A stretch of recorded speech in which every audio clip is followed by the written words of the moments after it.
Hey, welcome to the channel, Collector's Life for me. Today we're going to be checking out the Magic cards that I purchased in the month of December, as well as talking about the state of Magic the Gathering as we head into January of 2023 and beyond. I got a stack of cards here. So the Brothers War was the big set release recently, and in that set they had the Universes Beyond Transformer cards available. So as a big Transformers fan, I went ahead and purchased all of the foil standard versions. So we've got Blitzwing, Starscream, Blaster Combat DJ, Cyclonus, Flame War, Goldbug, which should be Bumblebee, but I think because of the shattered glass, they went with the Goldbug version. Still pretty cool. Got the big hitters: Megatron, the Tyrant, Soundwave, Sonic Spy, Ultra Magnus Tactician, Optimus Prime Hero, RC Sharpshooter, which is the only one that they don't have a shattered glass version of. Slicer, Hired Muscle, another one, I remember him as Wheeljack. Prowl, Ratchet, Jetfire, and then the two tokens, probably the most I've ever spent on any tokens. You have Laserbeak and Ravage. There were two other cassette type Transformers for Soundwave, and then Blaster also had his own. So I thought those would have been pretty cool to add mechanics on those cards that had those tokens. Also, a little disappointed, no Constructicons. I mean, being able to form Devastator in a Magic the Gathering game would be pretty epic. I do have to also include that as much as I enjoyed the mechanics on these cards, I think they kind of missed on a few points. First of all, the color ranges are so mixed. It is very difficult to have all of these Transformers in one deck, especially if you're building a commander deck.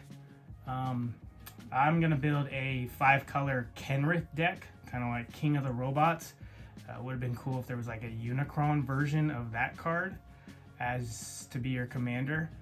Because otherwise it's like if you want to just build a Megatron deck, that's great, except you can't even have like Soundwave in there.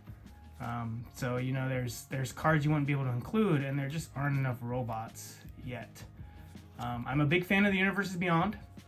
I do believe the execution was done poorly though. These should have been like a supplemental set, kind of like they did with the Warhammer 40k. They could have made their own commander decks that were strictly Transformers universe. They could have made some other smaller set that, you know, had more Universe Beyond, maybe more Transformers in it. I feel like these took up a spot in a normal Magic the Gathering type set, and I think a lot of people were disappointed with that, including myself. I do see Hasbro with the success of Universe Beyond sales, whether it's through Secret Lair, The Walking Dead, The Stranger Things, the Warhammer Commander decks. They've also done the ones in the past like the My Little Pony and the original Transformers that they did that were the Dinobots, you know, that were silver bordered. Those have always been successful from what I can see from a business standpoint. So I think eventually we will get a Universes Beyond set that might just be a mix of, you know, different Hasbro licenses. You know, you've got G.I. Joe, Power Rangers, Transformers, My Little Pony. You know, there's some very popular franchises that they would probably be able to make a successful Magic the Gathering set out of. And I have to say, I'm a fan. I love seeing, you know, other franchises that I'm a fan of in the form of Magic cards, because Magic the Gathering is essentially the best and longest running tabletop card game, you know, ever. So I like seeing these in Magic. So moving on, I did purchase some cards from the main set. So we've got this blueprint version of Urza, He's probably going to go in my Transformers Commander deck. I got Mishra just because I liked the theming behind the Brothers War. This actually was from the 30th anniversary Secret Lair drop, but I purchased it. It's going to go in my Dragon deck.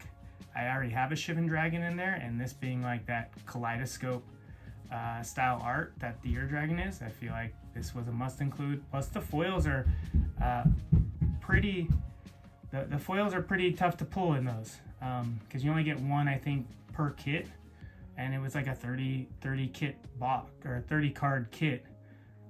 So I picked that up. The special card you get was the Lotus Field, so I picked one of those up. I love this art on Emery. Reminds me of like Adventure Time. Plus I'm a big fan of that card.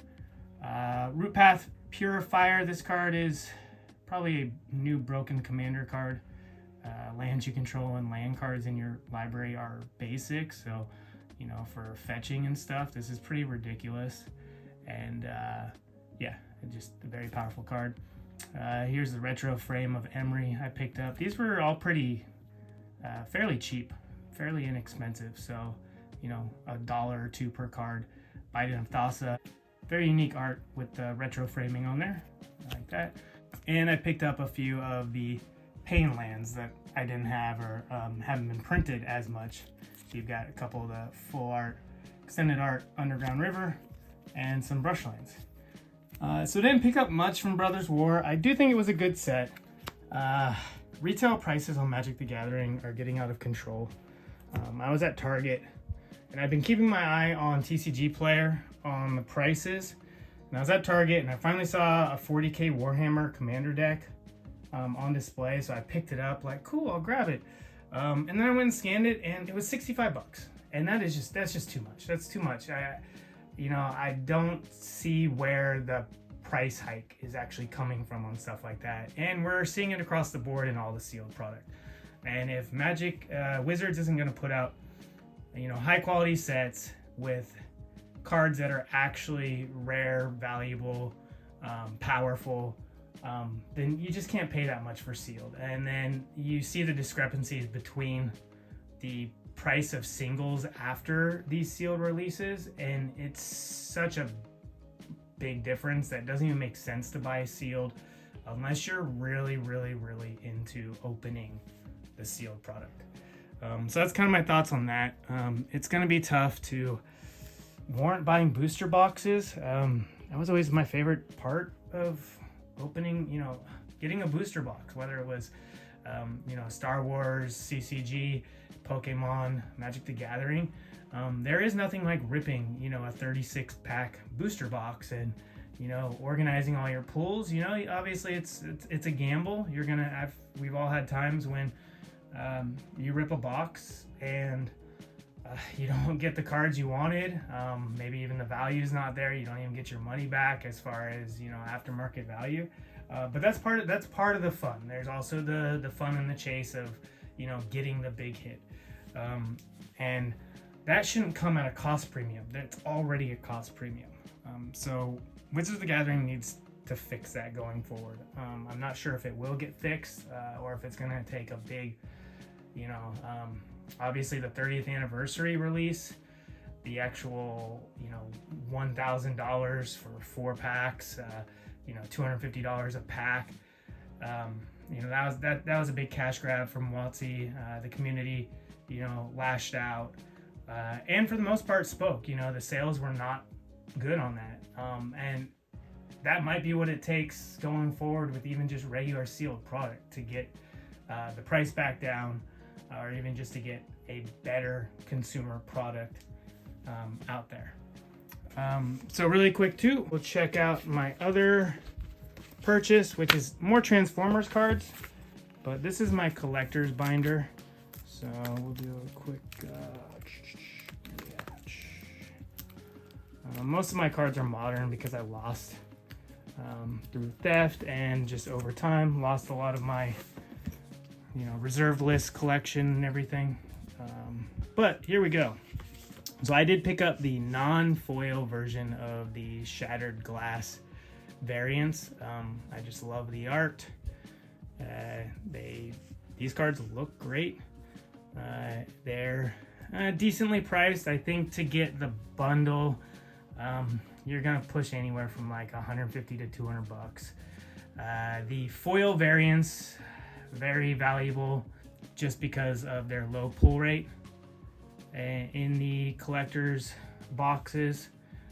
So if you're collecting those, like you're spending some big bucks, because I think the Megatron and the Optimus and the Soundwave, I think each one of those, you know, a few $100. And so that's, yeah, you're probably gonna have to spend, you know, $600-700 to get that entire set.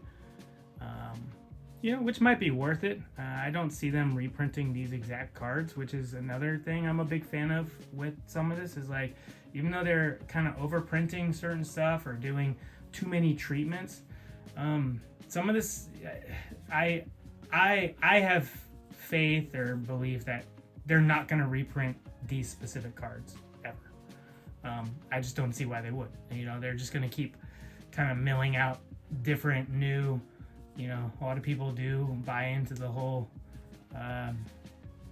flavor of the week. Whatever, you know, whatever's new is what I want. So I do see these holding value. I don't really care if they go up much, but I think they're a great addition to have. I missed out on the original Dinobots special release they did, and those have become pretty valuable. And you know, if they do reprint Dinobots, they're not going to be those exact same ones because they're not really playable in a sense. They're the silver border. They'll probably do something, whether it's a Transformer set or Universes Beyond set, and there'll probably be different mechanics on those cards. But as you can see here, there's all, I think 14, 6, 12, 14, yep. RC doesn't have a variant. The rest all do. Personally, I actually haven't really read much into the Shattered Glass story arc with Transformers. I'm an 80s Transformers, love the movie. Even though, you know, spoiler alert, they kill off Optimus in like the first 20 minutes, but the music was great in that movie. You know, I know what they were trying to do, it didn't work, but it's still a Transformers movie.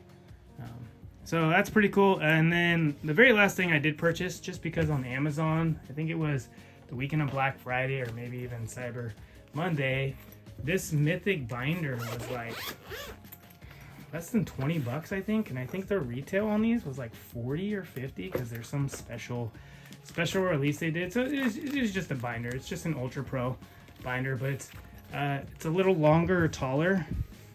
Let's see, a little taller than the normal binder. I believe it fits the same amount of cards, but you know, if you can get one of these Ultra Pro binders for usually less than 20 bucks, then that's a deal. Especially the ones that have the nice padding on them. You know, this guy's getting pretty thick.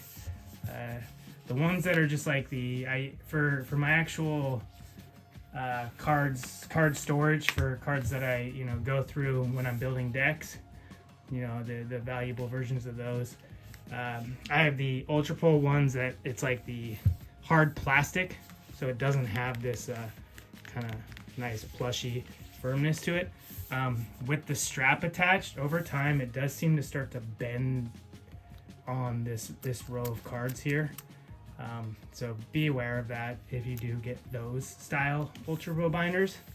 But I love the ones that you know, have the nice soft extra kind of pillowy plushness to them. So that's it. Magic going forward. I have the Phyrexian. There's like some special Phyrexian box kit that comes with a special pack. I think I have that on pre-order. Otherwise, I'm gonna wait for that set to drop and then kind of look at singles prices, because I'm sure there's some powerful cards in there.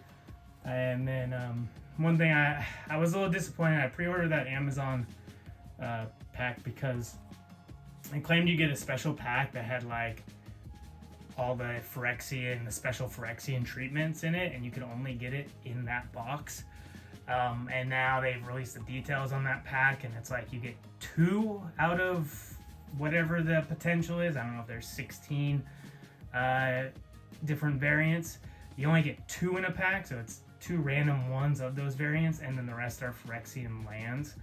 The Phyrexian lands do look nice, but I don't really buy much to get basic lands. I mean, basic lands are cool if you're really trying to bling out a deck, as far as some alternate treatments.